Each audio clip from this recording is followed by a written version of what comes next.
El podcast que escuchará es una producción del Colegio de Arquitectos de Costa Rica. Las opiniones expresadas en este espacio por parte de las personas invitadas no representan necesariamente las posiciones del CACR ni de sus profesionales.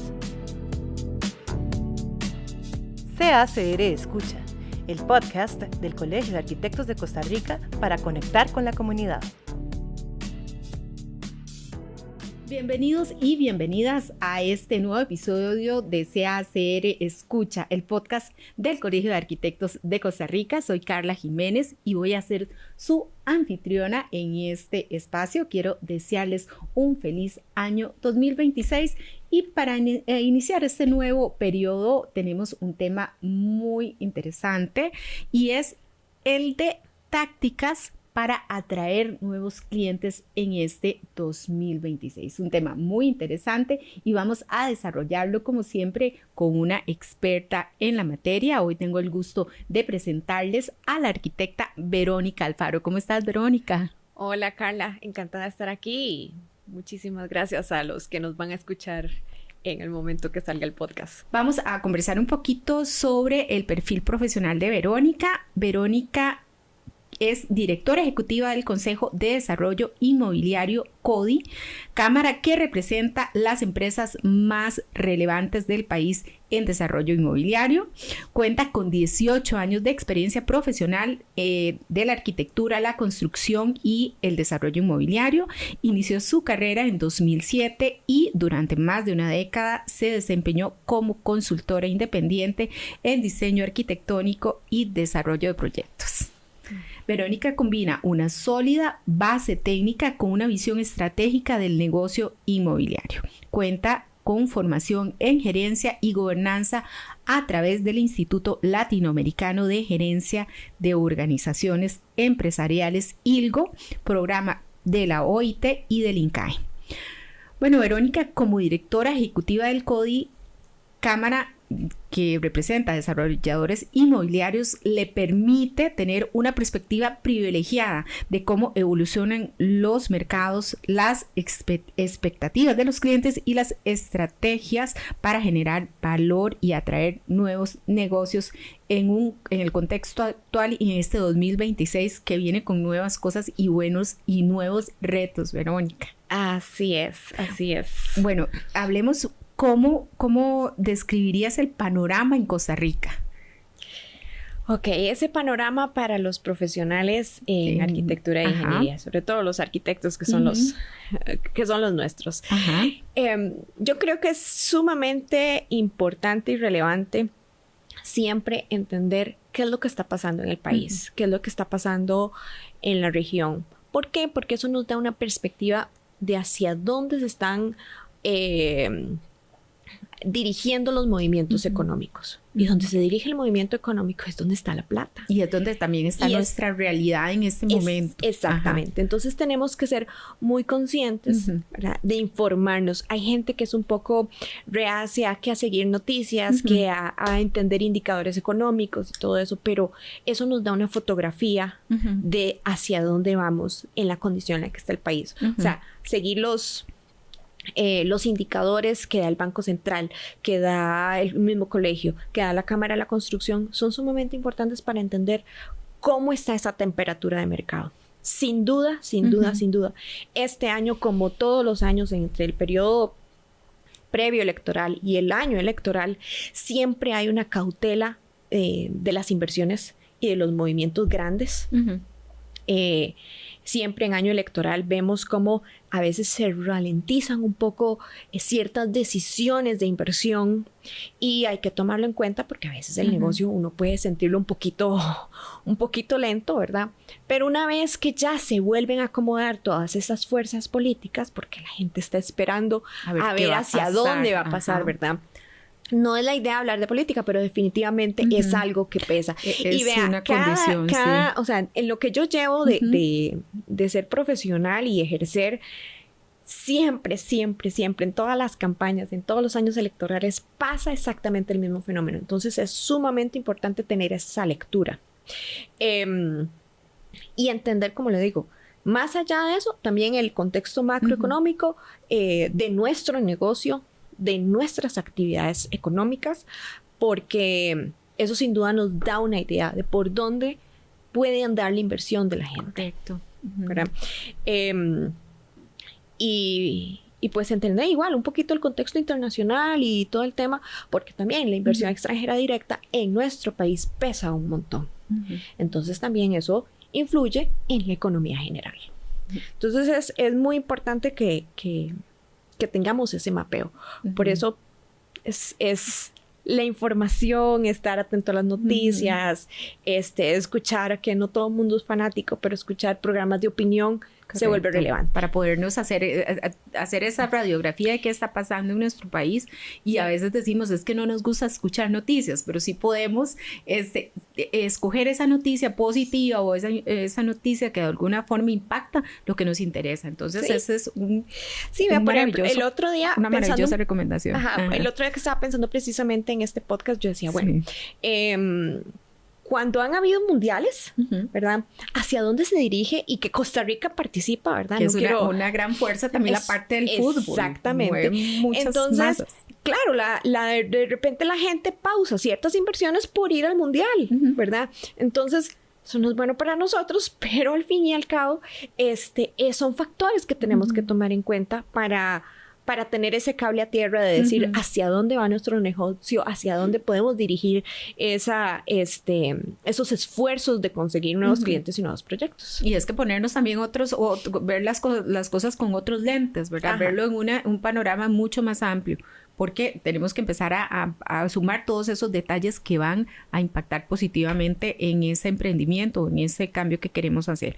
Ahora bien, como cambian los estados de negocio o cambian los temas en los que nos vamos a enfrentar, también cambia el tipo de cliente. El tipo de cliente ha cambiado, es el mismo de hace 10 años. No, es diferente. Definitivamente ha habido una evolución en la manera que la gente se acerca y aborda el tema de sus propios proyectos. Digamos, hablemoslo desde la persona que quiere hacerse su propia casa, ¿verdad? Que hace 20 años llegaba con sus recortitos de revista. Sí. Hace 10 años llegaba con su foto de Pinterest. Hoy llega con una imagen de ahí, que él mismo le hizo un prompt y no sé qué, con las debilidades que pueda tener, ¿verdad? O lo que pueda tener ahora todavía estas plataformas, pero la gente llega así. Entonces, ¿qué pasa? Se vuelve sumamente importante robustecer nuestras capacidades técnicas.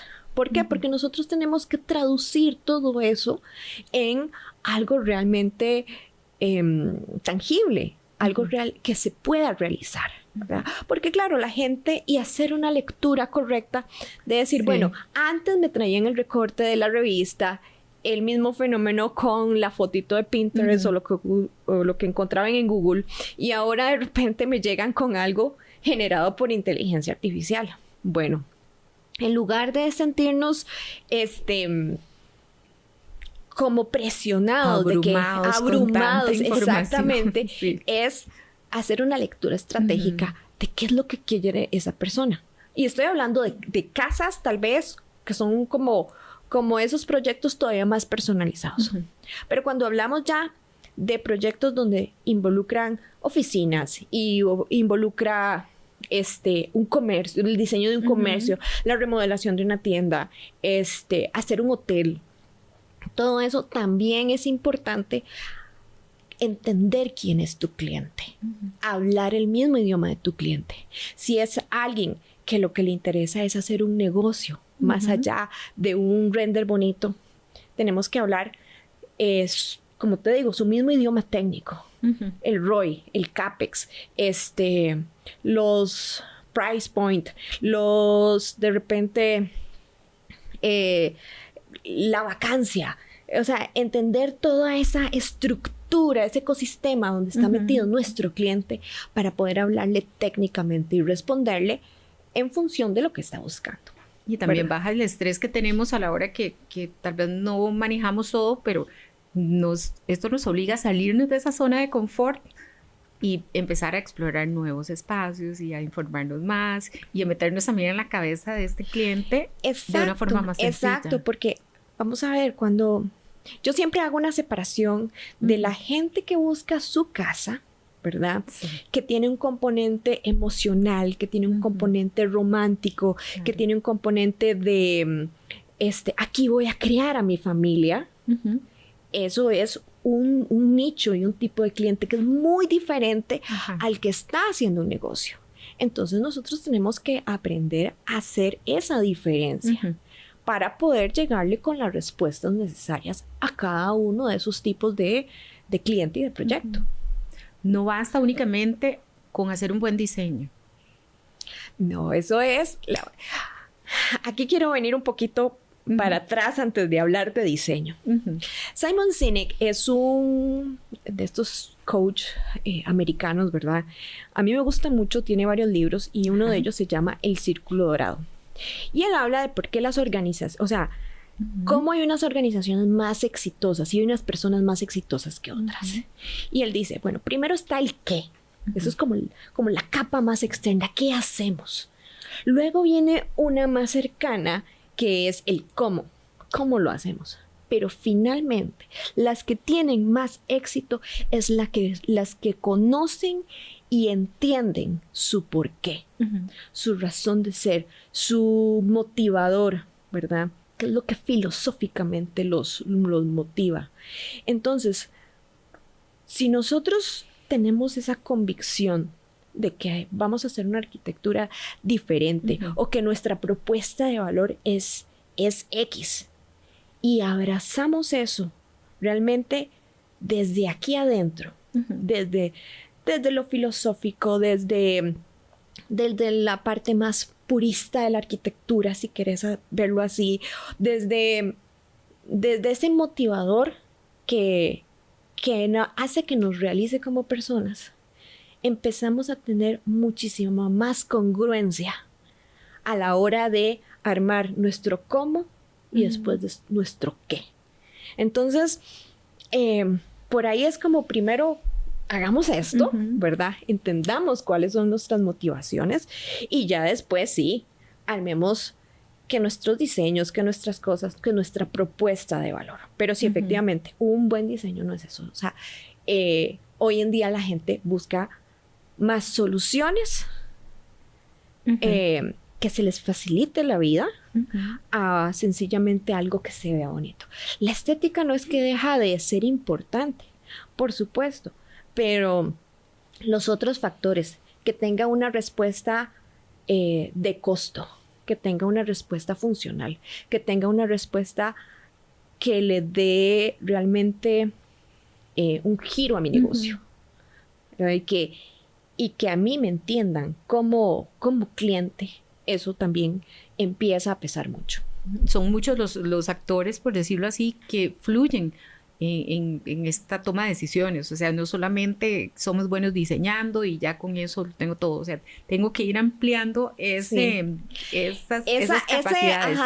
Ese abanico de habilidades blandas, ese abanico de habilidades técnicas, que no solamente es la habilidad de hacer un diseño bonito, que no solamente la habilidad de resolver bien una planta, sino ese otro montón de componentes que son capas que vienen a sumarle y a darle valor a nuestro trabajo, es lo que tenemos que hacer. Que a veces, como dijiste ahora, suena así abrumador, pero eso solo se va sumando con años de experiencia, con capacitarse mucho. O sea, para poder ofrecer algo realmente que valga la pena, digámoslo de manera simplista, tenemos que fortalecer nuestras capacidades. Y tener muy claro ese norte hacia dónde queremos ir. Exacto. Alguna vez escuché esta frase, o sea, cuando no sabemos para dónde vamos, cualquier boom nos sirve. Exacto. Entonces es saber, o sea, sentarnos y decir, bueno, esto es lo que quiero, en esto es en lo que voy a trabajar. Pueden ser muchas cosas, pueden ser pocas cosas, pero sí centrarme en eso. Me parece muy interesante. Y como te digo, el dominio técnico es esencial, ¿verdad? Pero no solo el dominio técnico de lo que nos enseñaron en la universidad, sino que hay que irle sumando ya esa idea de hace muchos años de que yo me gradué de la universidad y hasta aquí llegué. Ya no, o sea, eso quedó muy, muy atrás. O sea, hay que realmente prepararse, ¿verdad? Constantemente. Y una frase que no recuerdo si era de este futurólogo, ya se me fue el nombre, pero que escribió La nueva generación de la riqueza, algo así se llamaba. Decía, hay que aprender a aprender. Es sumamente importante que uno tiene que estar en esa constante absorción de conocimiento, y puede ser cosas básicas, o sea, desde cosas muy técnicas a ampliar nuestro abanico de habilidades algo más blandas. complejo. Sí. Cómo comunicarse mejor, cómo generar presencia de marca, cómo saber dónde está nuestro cliente y saber llegarle con un mensaje adecuado. Todas esas cosas son esenciales ahora. ¿Y qué errores, desde tu perspectiva, cometemos los que tenemos un estudio de arquitectura o los que estamos en esta línea? ¿Qué errores son comunes que cometemos y a veces no nos damos cuenta o no le sumamos valor? Bueno, pues yo creo que a la hora de atraer a estos clientes. Por supuesto. Yo creo que es como un intento de dispararle a todo, ¿verdad? O tratar de ser todólogos. Sí. Si bien es cierto, nuestro mercado es muy pequeño y uno tiene que saber hacer diversas cosas y entrarle a diversos nichos, pero tampoco es que uno puede especializarse en absolutamente todo. ¿Por qué? Porque descuidas esa especialización que te permite relucir o como sobresalir en campos más específicos. Entonces, o portafolios que solo tengan imágenes bonitas, sino qué fue lo que resolví. O sea, ese storytelling que ahora es una palabrita como muy de moda, pero que realmente ayuda a conectar con la gente, ¿verdad? A nivel emocional, a nivel técnico, de decir, bueno, si esta persona sabe lo que está hablando, se le planteó un problema y esto fue lo que solucionaron. Esto fue el resultado. Claro, ahí está la imagen, que es muy pulida, que está muy bien y todo el asunto, pero esa historia que hay detrás, que demuestra ese conocimiento técnico, también ayuda a que los portafolios no sean una foto más de Pinterest que se pierde en el montón que hay. Entonces, sí procurar venir con ese acompañamiento de buscar un poco más esa esencia. Verónica, y cuando sentimos, porque el emprendedor o la persona que decide tener su propio negocio, a veces nos pasa eso, lo digo porque por experiencia propia, y es recomendable recogernos y volver a este centro, al origen del por qué estamos emprendiendo o a dónde queremos llegar. Es recomendable, cuando se nos sale un poco de las manos, tratar de volver ahí. Volver a nuestro centro. O sea, yo reitero la idea de Simon Sinek, en encontrar nuestro porqué, ¿verdad? ¿Qué es eso? Esa esencia motivadora, esa llama que llevamos dentro, es decir, ¿qué es lo que me motiva a salir todos los días a la calle? No necesariamente tiene que ser algo estrictamente profesional, puede ser nuestra familia, puede ser... Y aquí, claro, viene el dilema del emprendedor, y lo sé porque he estado ahí. ¿Cómo hago yo para ser gerente, promotor, mercadólogo, hacer el trabajo y tener vida?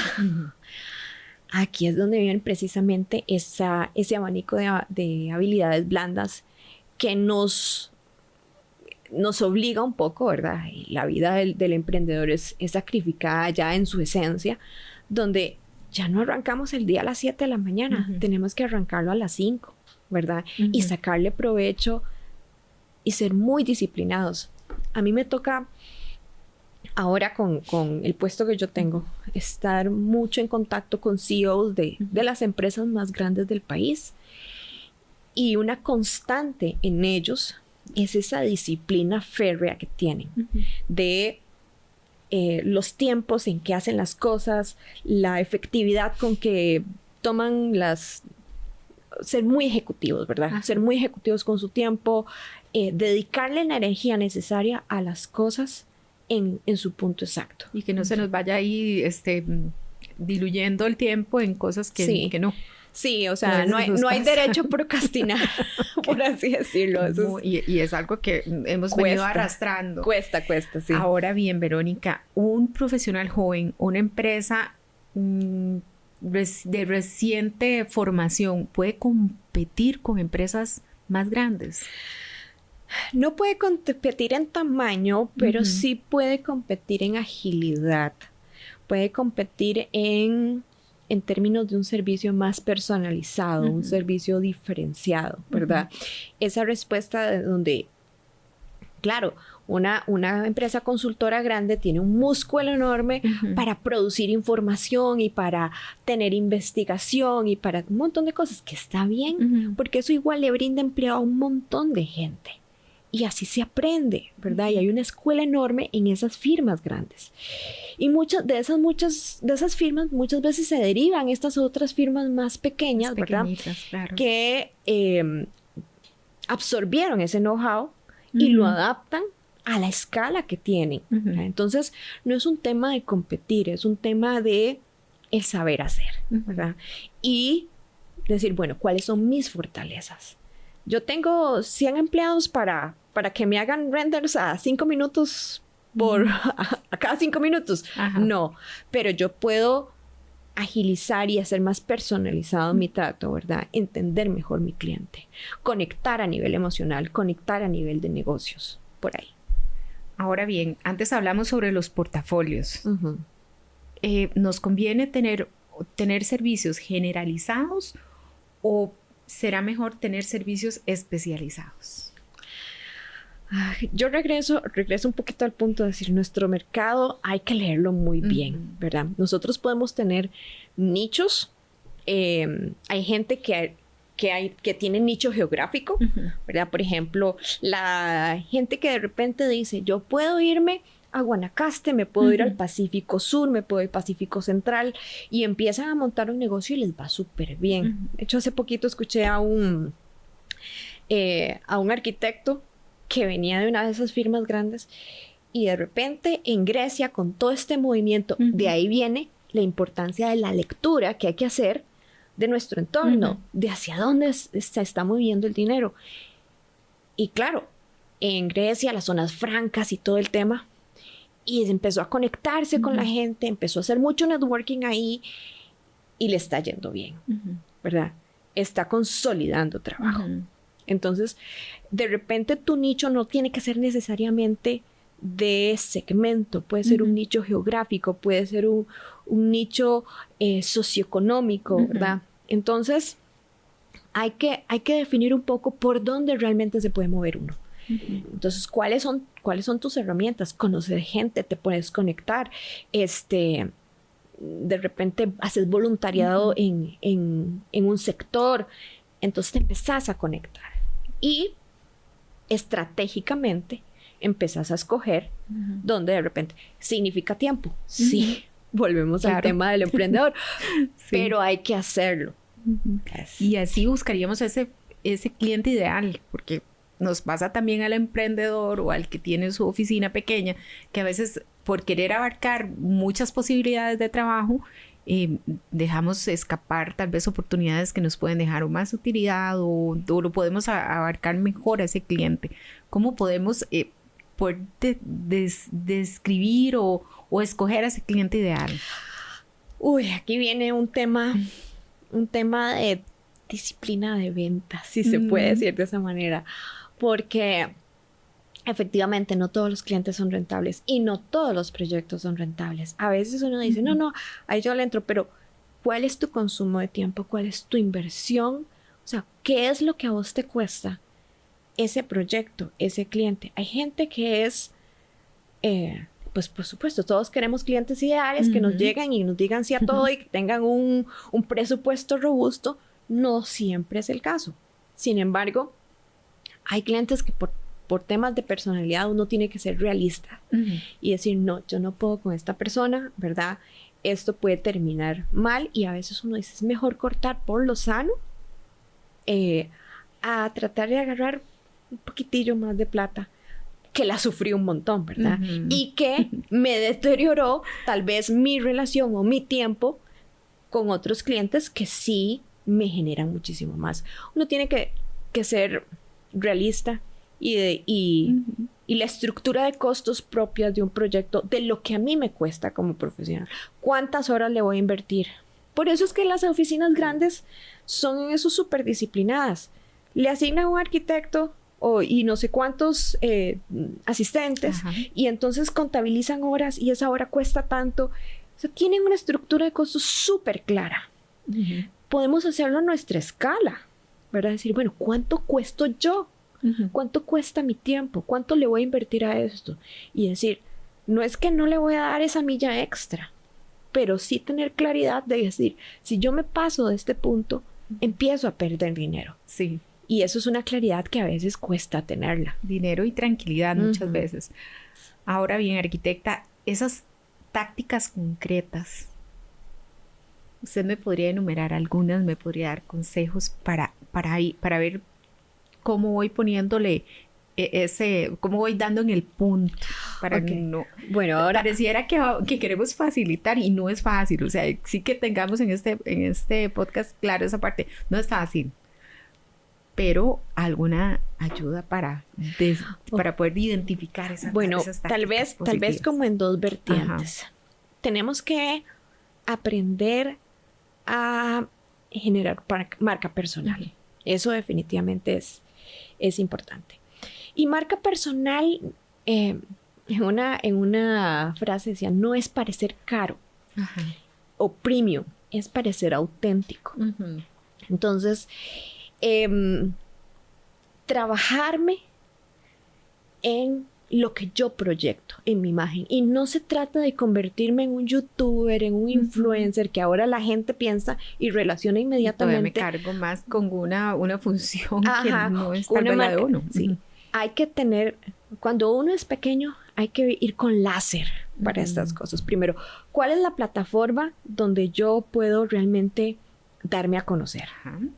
Entonces, escoger una o dos plataformas máximo, trabajar esa marca personal. Uh-huh. Es que va en todo, desde la imagen propia, uh-huh, ¿verdad? Cómo vestimos, cómo nos expresamos, cómo le transmitimos al cliente esa confianza de que somos quienes tienen que escoger. Uh-huh. Entonces, hace unos días estaba hablando con un cliente de hace varios años. Trabajaba en una empresa de retail y le pregunté, le digo yo, ¿por qué en ese momento fuiste vos que me contrataste? Uh-huh. ¿Verdad? Vos desde la gerencia en la que estabas, ¿qué te motivó a decir sí, es esta persona? Uh-huh. Y me dijo dos cosas. Uh-huh. Uno, referencias. Okay. Entonces, el tema reputacional es súper importante. Y segundo, dice, cuando yo te entrevisté, parecías estar segura de lo que estabas diciendo. Me transmitiste tranquilidad de que estaba en las manos correctas. Uh-huh. Entonces, vuelvo al tema, la reputación, ¿verdad? O sea, uh-huh, primero, las capacidades técnicas, que ya hablamos de eso, sí, fortalecerlas, que sean fuertes. Y la parte reputacional, uh-huh, donde uno tiene que ser consistente y coherente con lo que hace.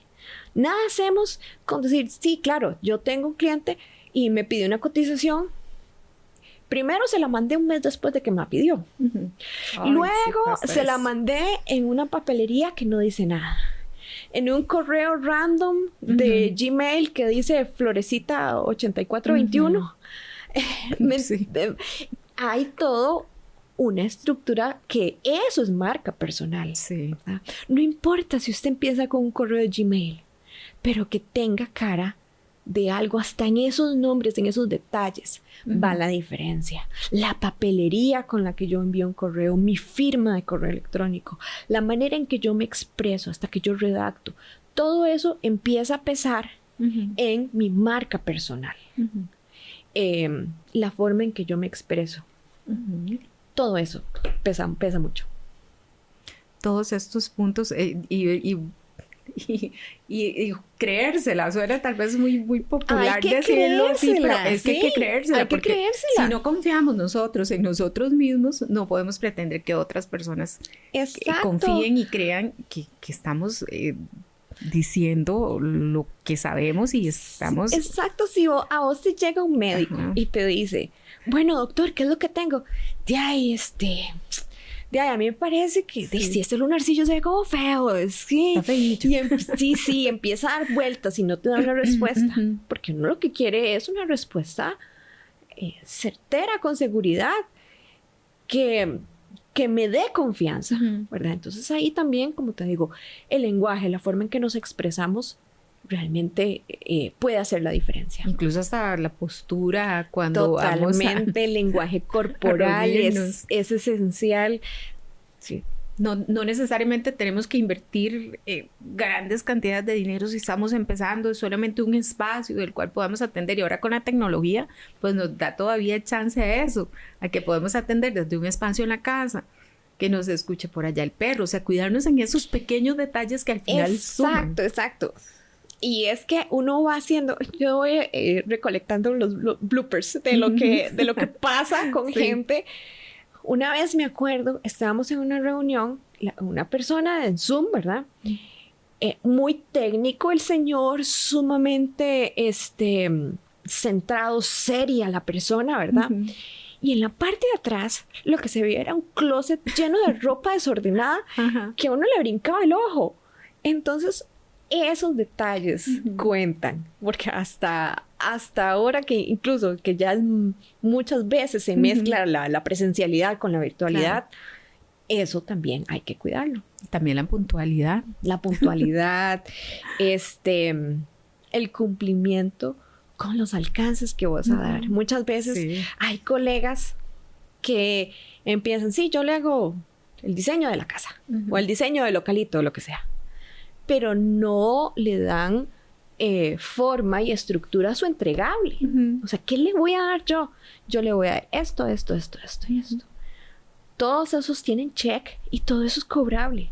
Pero si yo no lo pongo en blanco y negro, ¿cómo voy yo a no, vea, y cuando el cliente empieza, no, pero es que tal cosa, sí, vea, nuestro acuerdo comercial era este. Usted me está pidiendo esto adicional, pero se lo podés demostrar, porque estás trazando tu línea de negocio. Entonces, todos esos detalles son los que le empiezan a dar reputación, credibilidad, coherencia, homogeneidad a los servicios que ofrecemos. Genial. Bueno, Verónica, para ir cerrando, un consejo práctico para alguien que tal vez está tratando de decidirse, que tiene ganas, pero tiene miedo. Dejar el miedo por ahí también se podría sumar a otro consejo. Pero ¿qué le dirías a esa persona joven que está entre quiero trabajar por acá solo, pero no, pero aparte de todos los puntitos que has anotado, ¿qué sería así como dicen, la bendición o ese empujoncito para echar para adelante? El que quiere navegar solo no tiene derecho a la timidez. Definitivamente no podemos ser tímidos. Tenemos que tener una medida para las cosas, porque hay gente que se acerca a vos, ¿verdad? Y sin conocerte te ofrece un servicio, ¿verdad? Entonces, igual, hay medida, hay estrategia, cómo abordar a una persona cuando la estás conociendo, cómo generar esa red de contactos. Entonces, timidez. Los que son tímidos, no es para esto. Para practicar frente al espejo. Practique frente al espejo. Para empezar por ahí. Sí.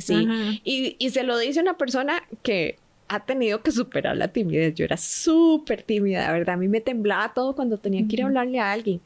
Pero eso se supera practicando, de verdad. Uno no lo cree, pero de verdad sí se supera. Sí, claro. Y lo otro es networking. Networking cuando uno está empezando a hacer. Y hay dos tipos de networking. Uno, donde estoy con mis pares. Donde voy a conferencias aquí en el colegio, donde yo oigo otros arquitectos, ¿verdad? Probablemente ahí yo no consiga ni medio cliente. Y está el estanque ¿verdad? Donde yo Sí. tengo que ir a descubrir y ver dónde está ese estanque de clientes. Que yo sé que hay otros pescadores ahí, Ujú. ¿verdad? Y todos están tratando de sacar del mismo estanque. Pero si yo logro identificar cómo me cuelo en eso y empiezo a crear relaciones ahí, esa es una parte que no es fácil ni de identificar, ni de meterse, ni nada, pero se puede hacer. Entonces, puede ser desde nichos muy sencillos, ¿verdad? Como, no sé, el colegio de mis hijos. Pero vuelvo al punto, no puedo ser tímida, yo tengo que ir, involucrarme, no sé qué. Empoderada, como decimos. Empoderarse. O empoderado. Exactamente, Sí. y empezar a crear relaciones. Pero es eso, construir relaciones, porque muchas veces todo es de pura referencia. Bueno, un bellísimo podcast, muy útil. Ok. Arquitecta Verónica Alfaro Coto. Muchas gracias por estar en el podcast del Colegio de Arquitectos de Costa Rica. Y bueno, que es todo lo que hemos conversado hoy sea de mucha utilidad para empezar este año 2026 con toda la energía, toda la actitud Todas y las con pilas muchas puestas. ganas. Que Exacto, eso nos exacto. queda muy claro hoy en este podcast.